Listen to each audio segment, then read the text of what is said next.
بسم الله الرحمن الرحيم. النهارده هنبدأ موضوع الكومن سبيسنج رولز اللي هي بتحدد المسافات البينية ما بين الديتكتورز وبعضها، سواء كان السموك أو الهيت ديتكتور. وكل واحدة من دول لها قواعد مختلفة، في حاجات متشابهة وفي حاجات مختلفة. طيب، أول نقطة احنا كنا عايزين نشرحها هنا ونفهمها كويس جدا هي إيه المسافة، يعني المسافات البينية. فبقول إن المسافة بين الديتكتور والديتكتور في موضوع الهيت ديتكتور اسمها الليستنج سبيسنج. طيب، يبقى ديت المسافة ما بين السموك والسموك اسمها ليستنج سبيسنج. هنا دي الليستنج سبيسنج.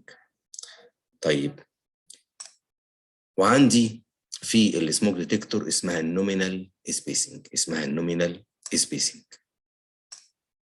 يبقى أنا عندي دلوقتي المسافة البينية ما بين الهيت والهيت اسمها الليستنج سبيسنج، أما ما بين السموك والسموك اسمها النومينال سبيسنج.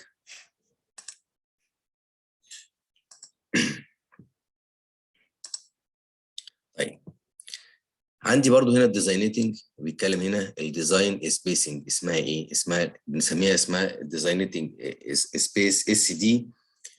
ده الاس دي ديت هنا بعد ما بنعمل الادجستمنت بتاعتي، بعد ما بعمل الادجستمنت بتاعتي. طيب، لو ما فيش ادجستمنت يبقى الاس دي بتساوي الاس، فالاس دي هي ديت الاس دي اللي احنا بنتكلم عليه. في الحاله بتاعتي هنا ان انا مثلا عندي في السموك ديتكتور في الكود بيقول لك ان المسافه بين السموك والسموك بتساوي 9.1. طب لو مفيش اي ادجستمنت هنا هيتعمل يبقى الاس دي بتساوي الاس، يعني الاس دي هنا بتساوي كام؟ 9.1. طيب، السموك ديتكتور هنا لما بركب سموك ديتكتور اهو، المسافه اللي ما بينه وبين اقرب نقطه للجدار لا تتعدى النص اس دي، اللي هي المفروض 4.5، وهنا افقيا في الاتجاهين برضه نص اس دي.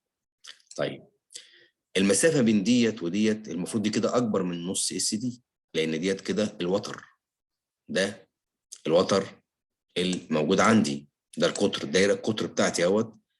طيب، ده بيساوي كام بقى؟ ابعد نقطه في الحياه بتساوي كام؟ بتساوي 0.7 الاس، 0.7 الاس اللي هي بتساوي 4 6.4. يبقى انا دلوقتي ادي السموك ديتكتور بينه وبين السموك الثاني 9.1، وده 9.1. النقطه بين النقطه دي للجدار او ابعد نقطه من الجدار نص اس دي، هنا في الاتجاه ده نص اس دي، هنا نص اس دي.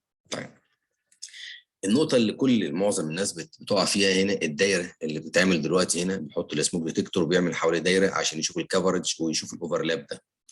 معظم الناس بتعمل الدايره ديت 4.5. طب لو عملنا الدايره دي 4.5 وكمان وحاطين السموك بعدنا 9 يعني نص القطر بيساوي 4.5. طيب، لو انا دلوقتي حطيت المسافه بين الديتكتور والديتكتور 9 متر، هلاقي هنا الدايره الثانيه بقت عامله مماس. بمعنى اخر كده، انا عندي هنا، لو انا ده السموك بتاعي وعملت الدايره ديت كده 4.5، وادي السموك الثاني، لو جيت عملت الدايره الثانيه 4.5 هتلاقي هنا بالظبط ماشيه ممس معاها. فهتضطر انت في الاخر بتعمل ايه؟ تضطر تقرب المسافه ما بين الاثنين دول. لما تقرب المسافه عشان تعمل الاوفرلاب ده هنا وتاخد الاوفرلاب ده هنا كده، هتلاقي المسافه دي بقت مثلا حوالي 8 او 7 متر. طيب، لكن في الحقيقه الكود ما بيقولكش الكلام ده. الكود بيقول هنا ايه؟ الكود بيقول هنا ان المسافه ما بين السموك والسموك 9.1، وبالتالي ان ال 9.1 دول شاملين الاوفرلاب، شاملين معايا الاوفرلاب اللي موجود عندي، شاملين الاوفرلاب. وبالتالي الدايره دي لما اجي اعمل نص قطر، اعمل نص قطرها كام؟ اعمله 6.4 متر مش 4.5. فلو عملت 6.4 متر هتلاقي ان المسافه بين الديتكتور والديتكتور 9.1 والاوفرلاب زي ما انت شايف كده مش 4.5، وهكذا هنا. وبالتالي المسافه دي 9 متر وفي اوفرلاب، والمسافه دي 9 متر وفي اوفرلاب، لان الدايره هنا مش نص قطرها 4.6 ولكن نص قطرها 6.4. وبالتالي هنا ان ابعد نقطه ما بين الديتكتور وما بين الجدار هنا اللي هو القطر ده لا يتعدى ال 6.4 اللي هو بيساوي 0.7 الاس. 0.7 الاس. بالنسبه للهيت ديتكتور، الهيت ديتكتور له نفس القاعده هنا بالظبط. هنا الهيت برضه، هنا النص اس دي، هنا نص اس دي، هنا برضه الار ان ابعد نقطه ما بين الهيت ديتكتور وابعد جدار، وان الار هنا برضه بتساوي كام؟ 0.7 اس. طيب هنا بيديك مثال تاني، ادي الهيت ديتكتور وادي الار وادي الار، ولكن هنا الار اكبر من مين؟ هنا المسافه دي اكبر من ار، وبالتالي محتاج انا انذر ديتكتور هنا، ان الار هنا بتساوي كام؟ 0.7 اس. 0.7 اس. طب الاس هنا بقى بتساوي كام؟ الاس اللي زي ما احنا قلنا دلوقتي في الديتكتور، في الهيت ديتكتور اسمها الليستنج سبيسنج. الليستنج سبيسنج. طيب الكود قايل بقى الليستنج سبيسنج دي بتساوي كام؟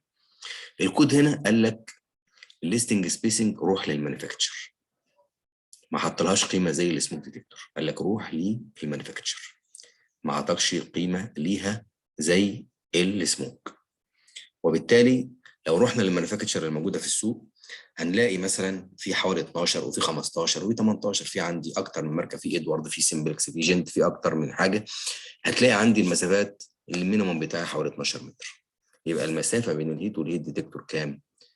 طيب يعني هي دي المسافه بس وخلاص؟ يعني اروح احط باي هيت ديتكتور 12 متر؟ لا، في اكتر من شرط موجود عندي. ده بنتكلم لو كان السقف سموث وكان الارتفاع لا يتعدى 3 متر.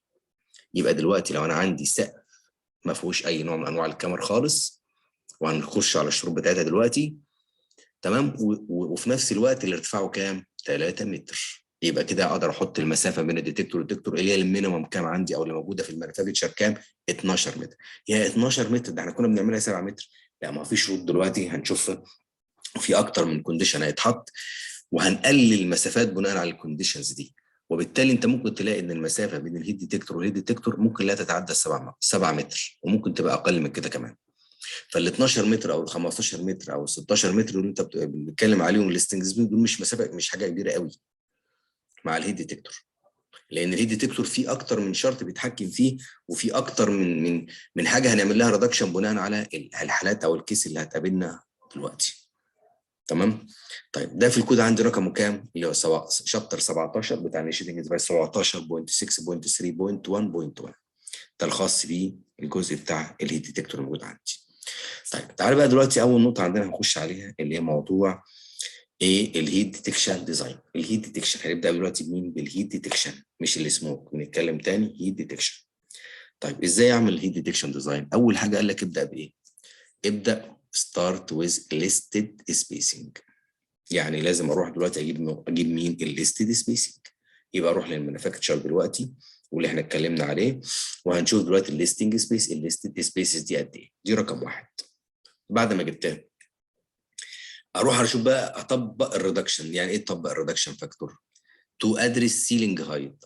يبقى انا دلوقتي عندي السيلينج هايت اول ريدكشن عندي. طب ازاي بقى القصه؟ انا دلوقتي بقول لك ان الارتفاع اللي احنا اتكلمنا عليه دلوقتي ارتفاعه كام؟ 3 متر. 3 متر بتعمل في ريدكشن كام؟ بتضرب المسافه في كام؟ في 1. يعني لو الليستنج سبيسنج بتساوي 12 وعندي ارتفاع السقف 3 متر او اقل، يبقى اضرب في كام؟ الليستنج سبيسنج دي في كام؟ في 1. فلو ضربت 12 في 1 بتساوي كام؟ 12، او 15 في 1 بتساوي 15. طيب لو الارتفاع بقى زاد ايه اللي بيحصل؟ تعالى دلوقتي عندي مثلا ارتفاع لو 3.7 من 10، ولو هنفترض مثلا دلوقتي ان الليستنج سبيسنج هنفترضها 12، يبقى ال 12 متر في 0.91 اللي هي ديت اهي، يبقى يبقى المسافه بين الديتكتور والديتكتور كام؟ 10 متر 90 سم. طيب دي حاجه كويسه. طيب لو بقى رحنا لارتفاعات اكبر شويه، دخلنا في ال 6 متر. تعالى بقى ال 6 متر. ال 6 متر هنا يبقى انا هضرب في كام بقى؟ هضرب هنا في كام؟ في 0.64. طيب هنضرب ال 12 في 0.64، طلعت لي المسافه 7.6 متر، عماله بتقل. طيب لو رحت ل 6.7، لو رحت ل 6.7 يبقى هضرب هنا في 0.8 0.58. لو ضربتها في السبيسنج بتاعتي بقت طلعت 6.7. شوف عماله بتقل ازاي؟ هتفضل تقل مع ارتفاع السقف مع ارتفاع السقف عندي. يبقى هتفضل تقل مع ارتفاع السقف عندي. كل ما السقف بيزيد بارتفاعه بيزيد، كل ما بضرب في فاكتور اقل، وبالتالي المسافه بيني وبين الديتكتور والديتكتور بتقل. طيب هنا عندي 17.6.3.5.1 بتقول ايه؟ بتقول وير سيلينج اكسيد 3 متر. اعمل ايه بقى؟ قال لك روح اضرب في الريدكشن فاكتور بتاع مين؟ بتاع الهايت من الجدول ده. النقطه الثالثه هنا كمان ايه بقى؟ ده في ريدكشن تاني؟ في كمان اديشنال ريدكشن. طب بتاع ايه بقى؟ قال لك السيلينج سيرفيس او البي اللي هو الجوستس او البيمز. يعني انا كمان عندي، ده لو عندي كمان بيم هضرب كمان في ريدكشن تاني. بس هتبدا ازاي؟ لازم تبدا بارتفاع السقف الاول، وبعد كده تروح تشوف البيم وتشوف الريدكشن بتاع البيم. يعني كده الهيت ديتكتور ممكن ينضرب في 2 ريدكشن فاكتور. ممكن ينضرب في 2 ريدكشن فاكتور. يعني انت مثلا عندك هنا، انا دلوقتي انت بتتكلم على 12 متر او 15 متر. انا دلوقتي لو انا عندي ارتفاع السقف 6 متر، يبقى اول حاجه هضرب عندي لو الستيت سبيسنج عندي بتساوي 12، يبقى اروح اضرب ال 12 في 0.64 طلعت 7.6. طيب، طب ده لو كمان مع البيمز ممكن اضرب في فاكتور تاني، ممكن اقسمها على 2 كمان او اضربها في 0.75. يعني لو قسمت ده مثلا على 2 هتطلع المسافه من الهيت ديتكتور والهيت ديتكتور كام؟ 3.8. انتوا متخيلين المسافه بقت قد ايه؟ صغرت، بقت 3 4 متر، ممكن تبقى 5 متر. يعني ده الخلاص ايه بقى؟ ده انا ممكن اروح في الحاله دي بقى ان المفروض ما اروحش ليست سبيسنج صغير، ده انا اروح بقى اضرب، يعني اجيب ديتكتورز في الحالات بالشكل ده عندي ارتفاعات عاليه وفي بيمز. ده انا اروح لديتكتورز، ديتكتور يكون الليست سبيسنج بتاعته كبيره عشان لما اعمل له ريدكشن ما يوصلش معايا ان انا اعمل 4 متر او 5 متر بالديتكتور بعضها. تاني احنا بنتكلم دلوقتي على ايه؟ على الهيت ديتكتور مش على السموك ديتكتور. احنا بنتكلم تاني اهوت، بنتكلم هنا على مين؟ على الهيت ديتكشن ديزاين. الهيت ديتكشن ديزاين، الديتكشن ديزاين الخطوات الثالثه بتاعتي. الخطوه الاولى عندي ان انا اروح اجيب الليست سبيسنج. طيب تمام، بعد ما جبت الليست سبيسنج اضربها في الريدكشن فاكتور بتاع السيلينج هايت، يبقى اخش على الجدول ده واضربها في الفاكتور بتاع مين؟ بتاع السيلينج هايت. طيب بس كده؟ لا، انت خلاص بقى هتاخد القيمه اهي. بعد كده بتعمل ايه؟ بتروح كمان تشوف بقى البيم. طب هنشوف شروط البيم دلوقتي. في كمان حاجات بتاعت البيم دلوقتي، هنشوف كيس اكتر من كيس لموضوع البيم بالنسبه لي دلوقتي. فكمان هضرب، يعني بعد ما اضرب في ده وده هضرب كمان في الفاكتور في مين؟ بتاع البيم. تعالى بقى نتكلم دلوقتي هنا بيتكلم في ايه؟ بيتكلم هنا بيقول ان يا جماعه دلوقتي ان عندي هنا ان السقف عندي اللي هو من 3 متر ل 9.1 متر اللي موجود في الجدول عندي ده اهو، ان انا بعمل ايه؟ ان الهيت ديتكتور شال بي ريديوست ان اكوردنج للتيبل اللي موجود عندي ده. يبقى انا دلوقتي ان السقف اللي عندي اللي هو 3 متر 9.1 اللي هو في الجدول اهو، ادي من 3 ل 9.1 اروح للجدول ده. طيب انا كنا اتكلمنا قبل كده على اللاين تايب ديتكتور. اللاين تايب ديتكتور لا ينطبق عليه الجدول ده، لا ينطبق عليه الجدول ده، لا ينطبق عليه هذا الجدول. طيب يبقى اللاين تايب اللي انا اتكلمنا عليه ما ينطبقش عليه. طب اعمل ايه؟ تروح بقى للمانيفاكتشر، شو بيقول لك ايه في النقطه دي على ارتفاعه وعلى الايه، على لو في ريدكشن حصل عنده. يبقى انا دلوقتي ان الجدول ده لا ينطبق على اللاين تايب ديتكتور، بينطبق على السبوت تايب بس. طيب هنا برضو كمان بيقول لك عندك هنا ايه؟ بيقول لك ان المسافه بتاعه الاس ديت نفسها لا تقل، يعني بتبقى اكبر من او يساوي 4 الاتش، 4 الارتفاع. يعني ما ينفعش تقل عن كده.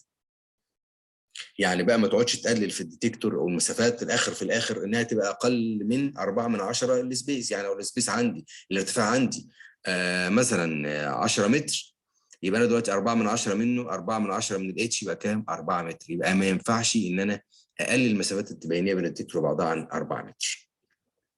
تمام؟ يبقى تاني ده بينطبق، الجدول ده بينطبق على السبوت تايب، ما ينطبقش على اللاين تايب. والثلاث حالات بتوعتي الحق بقدر اجيب ليست سبيسنج، بروح اضربها في الجدول، وبعد كده بروح اشوف البيم بعد كده بقى هعمل ايه في البيم. تعال بقى نتكلم على البيم. اكتر من حاله عندي من البيم. برضو بنتكلم على الهيت ديتكتور. الهيت ديتكتور ده عندي ده شكل البيم اهو، ده الدبس بتاع البيم، ده الصوب بتاع البيم، ودول البيم مسافه بين البيم والبيم. لو عندي سقف بالشكل ده، بيم بيسقط بالشكل ده، ومجموعه من البيمز بالشكل ده. طب هنا بقى بيقول لك اول حاله عندي ايه؟ لو كان ده اكبر من 100 مللي، يعني اكبر الدبس بتاع البيم ده الساقط اكتر من كام؟ من 100 مللي، يعني من 10 سم. وان المسافه ما بين البيم والبيم كام؟ اقل من او تساوي 910 مللي 91 سم. ايه اللي يحصل عندي بقى في الحالات دي؟ بيقول اهو طبقا لل 17.6.3.2.1 الديزاين سبيسنج هو measured at right angle to joint shall not exceed 50% of listed spacing. تمام. يبقى في الحالة دي خلي بالك بيقول لك شال، لما بقى نرجع لنقطة شال مش شوت، شال نوت اكسيد كام؟ 50%. يعني الاس دي بتساوي اس على كام؟ على 2. يبقى الاس دي بتساوي كام؟ اس على 2. يعني بمعنى اخر ان انا دلوقتي هنرجع بقى للحالة العادية بتاعتي، لو كان ارتفاع السقف ده 3 متر يبقى انا هضرب اول حاجة هجيب الليست سبيسنج، جبتها مثلا 12 متر، جبتها 12 متر. طيب ال 12 متر لو كان انا عندي ارتفاع السقف 3 متر يبقى اضرب في قيمه كام؟ 1 تطلع لي ب 12 متر. طيب لقيت الحاله دي عندي ان سقوط البيم هنا اكبر من 100 وان المسافه بين البيم والبيم اقل من او تساوي 91 سم، يبقى هضرب كمان هقسم ده على كام؟ يبقى ال 12 الناتج ده هقسمه على 2، يبقى على 2 بتساوي 6 متر. طيب تعالى بقى نروح لحاله اللي هي الحاله دي. لو انا مثلا عندي دلوقتي ارتفاع السقف كام؟ 5 متر ونص، 5 متر ونص، وفي عندي بيم، يبقى الخطوات الآتية هتتبع. أول حاجة start with listed spacing. الليست سبيسنج مثلا أنا افترضتها 12. طب 12 هضربها هنا في كام بقى لو ارتفاع السقف 5 متر ونص؟ 12 هضربها في 0.71، يبقى انضربت في 0.71 كام؟ طلعت 8.52 سم، يبقى 8 متر 52. طيب وكمان عندي الحالة دي في السقف، والحاله دي كمان موجوده عندي في السقف ان فيها بيمز، البيم اكبر من 100 مللي وان المسافه بين البيم والبيم اقل من او تساوي 910. هعمل ايه بقى؟ هاخد بقى الناتج ده اللي هو 8.52 ده هقسمه كمان على 2، طلعت كام؟ 4 متر 26 سم. يبقى دلوقتي بتحسب بالشكل ده، مش هروح اجيب بس الاس دي ديت واروح جاي اللي هي ال 12 واقسمها على 2 بس، لا، هو الراجل هنا كان صريح وواضح، قال لك اول شيء بتبدا بيه بتبدا بالليست سبيسنج، وبعد كده بتعمل الابلاي ريدكشن فاكتور تو ادرس سيلينج هايت بين الجدول ده، وبعد كده ابلاي اديشنال ريدكشن فاكتور تو ادرس سيلينج سيرفيس جويستس اور بيم. يبقى رقم 1 جيب الليستد 12 تضرب في الفاكتور بتاع الهايت، وبعد ما تضرب في الفاكتور الناتج هو ده بقى بالنسبه لي هو الاس. هروح جاي انا كمان لو عندي الحاله دي يبقى انا كمان هقدر اقسم على كام؟ على 2. تمام كده واضحه؟ طيب هنا عندك بيقول لك في نقطه كمان، بيقول لك الديتكتور شال بي ماونتد ات ذا بوتوم اوف ذا جويستس. يعني بمعنى ايه؟ ان هنا لازم الديتكتور يركب في بطن الكاميرا من تحت، ما ينفعش يركب هنا، ما ينفعش يركب هنا. المسافه ما بين دي ودي كام؟ اقل من او تساوي كام؟ 91 سم. يبقى لو اقل من او تساوي 91 ما اقدرش اركبه تحت، ما اقدرش اركبه بين ايه؟ ما بين الكاميرا والكاميرا، لازم يركب هنا. قال لك شال بي ماونتد ات ذا بوتوم اوف ذا جوستس. يبقى دلوقتي الحاله رقم 1 بالنسبه لي ان السقوط عندي هنا اكبر من 100 مللي، وان المسافه هنا اقل من او تساوي 91 سم. يبقى الناتج بتاعي هقسمه على 2. يبقى لازم اروح اشوف ارتفاع السقف الاول. طب لو ارتفاع السقف 3 متر يبقى خلاص بالنسبه لي مفيش مشكله، يبقى 3 متر يعني قيمه 1، يعني هضرب ال 12 في 1 بتساوي 12. هاجي هنا دلوقتي اروح جاي اقسمها هنا مباشره على 2 وهتطلع 6 متر. يبقى اذا دلوقتي ال 12 متر دول مش حاجه كبيره، اللي كنا مفتقدينها ال 12 او 15 او 18 دي مش حاجه كبيره. شفت انت لما ضربنا في النيو ريدكشن وصلت لايه؟ نزلت مسافات رهيبه. تمام. النقطه الثانيه عندي اللي هي ديتكتور سبيسنج بيم. طيب الحاله الثانيه عندي بيقول ايه؟ بيقول لو دلوقتي ان البيم ده ساقط اكتر من كام؟ من 100 مللي. طيب تمام، ساقط اكتر من 100 مللي، وايه كمان؟ طب ما هو الثاني كان ساقط برضه اكتر من 100 مللي، وعندي ان المسافه ما بين البيم والبيم اكتر من 910 مللي، يعني اكتر من 91 سم. طب الحاله دي اعمل فيها ايه؟ الحاله دي اعمل فيها ايه؟ عندي هنا 17.6.3.1.1 السيلينج shall be treated as a smooth ceiling if the beam project not more than 100 مللي below the ceiling. والنقطة الثانية عندي where the beam project more than الأربعة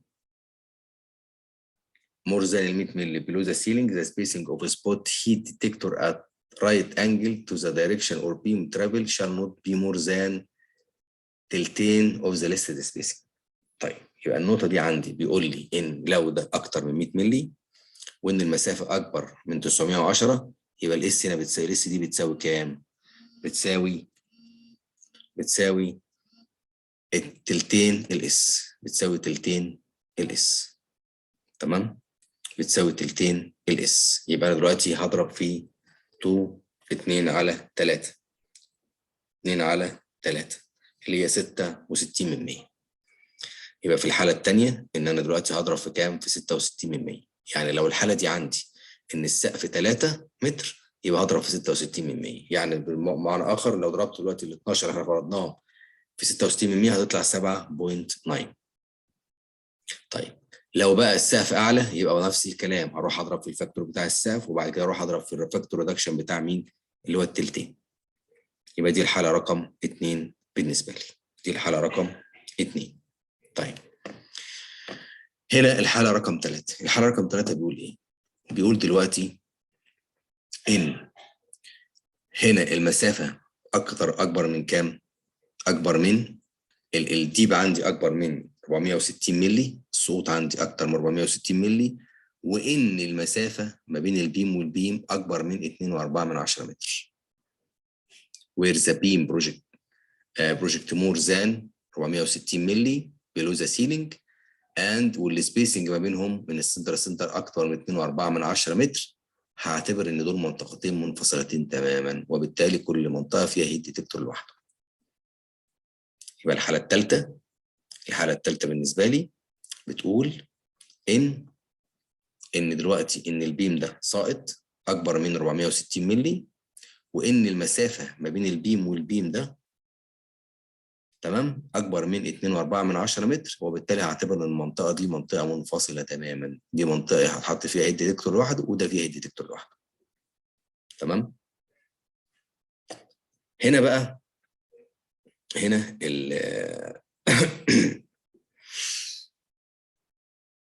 هنا في الحاله دي عندي بيتكلم هنا وادي تركيب الديتكتور اللي موجود عندي. طيب هنا في نقطه ثانيه بيقول لي ايه؟ بيقول هور ذا بيم ار ليس ذان ال 300 مللي. البيم الصوت بتاعه اقل من 300 مللي and less than 2.4. وكمان والمسافه بين البيم والبيم كام؟ اقل من 2.4. هنا الديتكتور بيقول لك shall be limited to be installed in the bottom of the beam. يعني برضو نفس الكلام هنا، قال لك هنا في الحاله دي اهو ان السيلينج with beam less than كام؟ 300 مللي. تمام. والديب less than 2.4 ده الديب، والمسافه ما بينهم اقل من 2.4. المسافه بين ده وده اقل من 300 مللي. اللي يحصل بركب هنا في البطنيه بتاعت الايه؟ بتاعت الكاميرا نفسها، بركبه هنا. تمام، بركبه هنا. يبقى لازم اركب لو ده اقل من ال 30 سم وان المسافه الثانيه المسافه بين البيم والبيم اقل من 2.4 متر، بركبه. الافضل ان انا بركب الايه؟ البيم الهيت ديتكتور في المنطقه دي.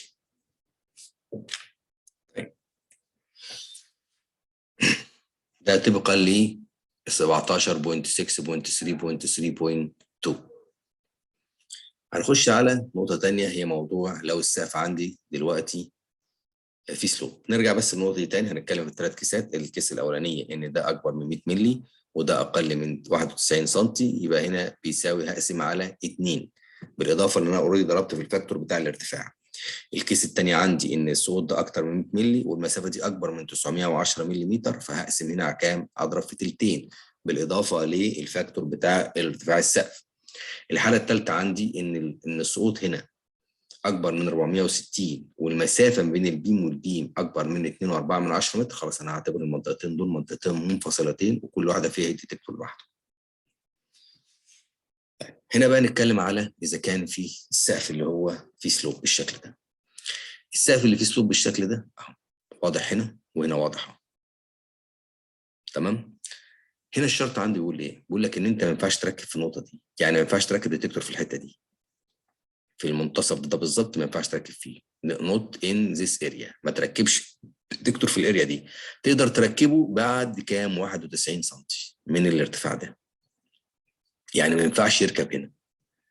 ابتدي من بعد كام؟ 91 سم يبتدي يركب اول ديتكتور، سواء في الجنب ده او الجنب ده، وبعدها بتكمل الديتكتور اللي بعدها، وبعدها بتكمل الديتكتور اللي بعدها. تمام؟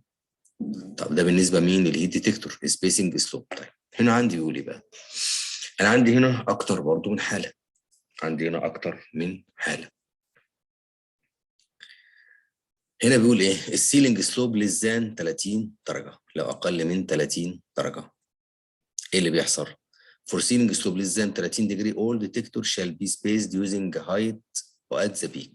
بمعنى انا دلوقتي عندي ده اكبر من 30، اكبر من الاسلوب عندي اكبر ليس كام؟ ليس ذان كام؟ 30. بناخد ارتفاع السقف ازاي؟ انا دلوقتي عايز اعرف ارتفاع السقف، اخد ارتفاع السقف عشان اقدر احسب بناء عليه الهيت ديتكتور. اقدر احسب دلوقتي، اضرب في الفاكتور بتاع الارتفاع.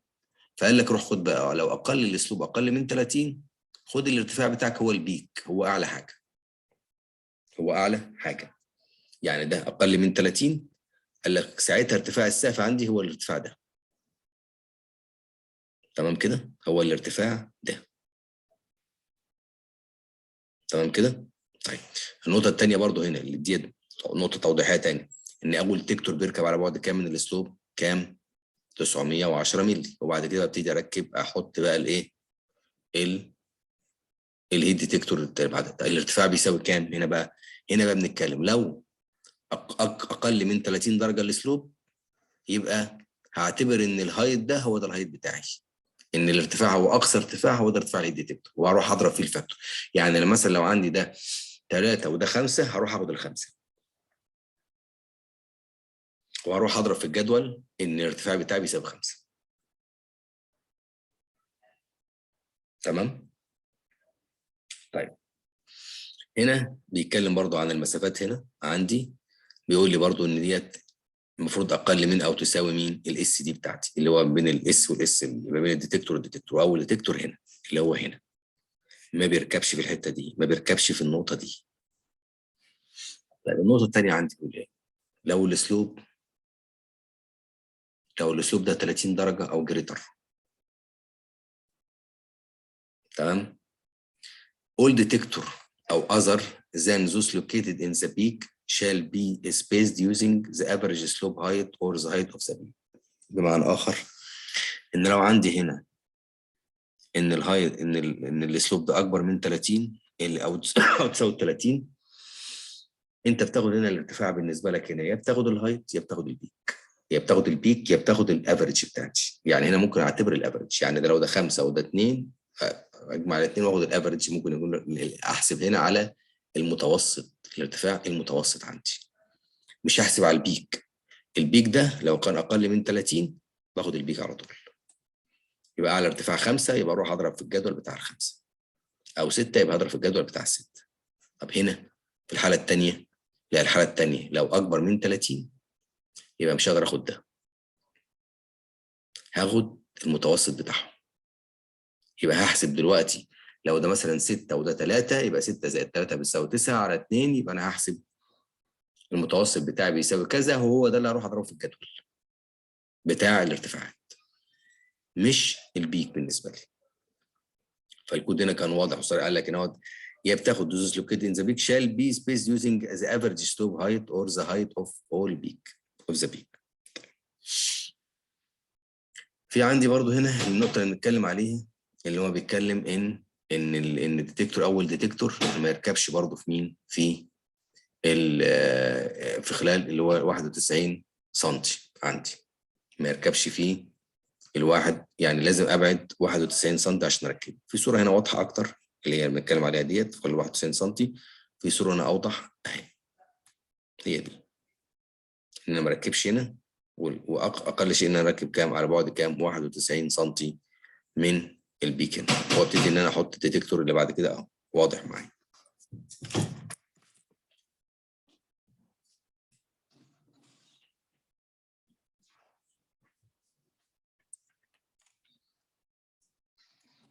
يبقى ده شكل عملي واضح اهوت ان 91 سم هنا، تمام. وبين الديتكتور هبتدي احسب بقى المسافات بين الديتكتور. طيب احسبها ازاي؟ زي ما قلنا هنشوف بقى دلوقتي هل ده اكبر او اقل، وهروح يا اما اخد البيك الهايت بتاعي يا اما اخد الافريج، وبرضه هروح للجدول تاني اللي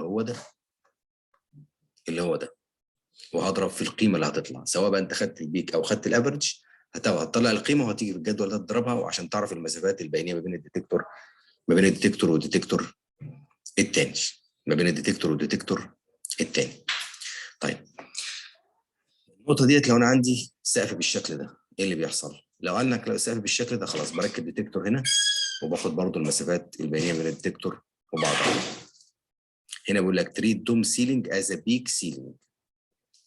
بيك دي سيلينج، في الدوم بتاخد الارتفاع الاكبر، الدوم بتاعي عندي بتاخد الارتفاع الاكبر وبناء عليه بتحسب المسافات ما بين الدول. يبقى اروح دلوقتي هعرف الارتفاع منين، هو البيك بتاعي، باخد الارتفاع ده واروح اضربه في الجدول وبناء عليه بحدد المسافات البينيه ما بين الهيت والهيت.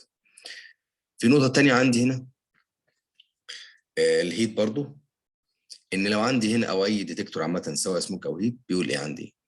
انا مثلا عندي تو بارتيشن هنا ده مكتب وده مكتب وانا عامل هنا بارتيشن ما بينهم هنا. بيقول ان الفتحه ديت لو اقل من 15% من الاتش من الارتفاع يبقى هعتبر ايه؟ هضطر اركب هنا واحد وهنا واحد، هعتبر منطقتين منفصلتين. يعني في ناس اللي هي مثلا عندها بتعمل بارتيشن بمكتب جنب مكتب جنب مكتب، طب هو دلوقتي ينفع يحط واحد في النص؟ طب يحط واحد وهيغطي الثاني؟ خلاص الكود بيقول لك هنا 17.5 بتقول ايه؟ بتقول لو اقل من 15% من السقف 15% من الارتفاع خلاص هعتبر ان المنطقتين دول منطقتين منفصلتين، تمام، منطقتين منفصلتين، وهركب في كل واحد هنا ديتكتور لحاله ايا كان بقى سواء سموك او هيت. يعني لو الحاله ديت ما بيتكلمش على الهيت بس، بيتكلم على الهيت او السموك، يبقى في الحاله دي بنتكلم على الهيت او السموك. يبقى تاني النقط بتاعتنا كالتالي، ان انا بتكلم عندي هنا الثلاث نقاط عندي، ببدا بالستارت ليست سبيسنج بجيبها، بروح اضرب فيه الافرج عندي في الفاكتور بتاع الهايت، وبعد كده بروح للبيم واشوف الشروط بتاعه البيم. بجيب هنا من الجدول ده بجيب من الارتفاع هينضرب في نسبه كام في الميه، وبعد كده بروح هنا على اكتر من شرط، اكتر من حاله عندي، لو اكبر من 100 مللي واقل من 910 بقسم، بضرب الاول في الفاكتور بتاع الارتفاع وبعد كده بقسم على 2 هنا. في الحالات دي لو اكبر من 100 مللي واكبر من 910 بضرب اول شيء برضو في الارتفاع وبعد كده بضرب في تلتين. في الحاله الثالثه عندي لو اكبر من 460 الكابين صوت والمسافه بينهم الثاني اكبر من 2.4 متر، فبالتالي هعتبرهم منطقتين منفصلتين، وهركب هنا في البطنيه بتاعه الكاميرا نفسها اللي هي دي، تمام. عندي الاسلوب بالمختصر ما تركبش في المسافه، ما تركبش في النقطه دي، ركب اول ديتكتور على بعد 91 سم من عندي. نفس الكلام اهوت واضحه هنا وواضحه هنا اهي. اول حاجه على بعد 91 سم 910 مللي، ما تركبش في البيك هنا. طيب انا عندي حالتين، لو عندي الاسلوب اقل من 30 وعندي الاسلوب اكبر من 30. لو الاسلوب اقل من 30 يبقى الارتفاع عندي هو بيساوي هو البيك، وبالتالي يبقى انا خدت الارتفاع ده هروح اضربه في الجدول مباشره. طب اكبر من 39 لا، يبقى هاخد هنا الافريج، الارتفاع الكبير والارتفاع الصغير، واخد الافريج ده اروح اضربه في الجدول برضو عشان ابتدي اطلع الهايت، عشان اقدر اشوف المسافات ما بين الديتكتور وبعضها. وادي ديتكتور اهوت راكب بالشكل ده اللي هو 91 سم، وبقى بناء عليه حسبت الارتفاع وضربت في الفاكتور بتاع السيلينج هايت وجبت الليست سبيسنج وحسبت المسافه البينيه بين الديتكتور والديتكتور الثاني. عندي لو السقف بالشكل ده خلاص انا باخد هنا الهايت عندي هو البيك عندي، بروح اضربه برضو في الجدول واجيب القيمه بين الايه، بضربها في الليست سبيسنج وبجيب المسافه اللي بين الديتكتور. الحاله اللي عندي الاخيره لو ان عندي بارتيشن هنا وان المسافه ديت اقل من 15% من الارتفاع، خلاص بعتبر ان المنطقتين دول منطقتين منفصلتين، وابتدي ان انا اركب في كل واحد فيه ديتكتور لوحده. احنا دلوقتي انتهينا من موضوع السموك ديتكتور ده الهيت ديتكتور، وان شاء الله المره الجايه هنتكلم على السموك ديتكتور عشان بس نقدر ان احنا ما يبقاش الموضوع كتير. خلاص اخدنا دلوقتي الهيت ديتكتور بكل تفاصيله. المره الجايه ان شاء الله هنتكلم على السبيسنج بتاعت الهيت ديتكتور، السموث ديتكتور ان شاء الله باذن الله.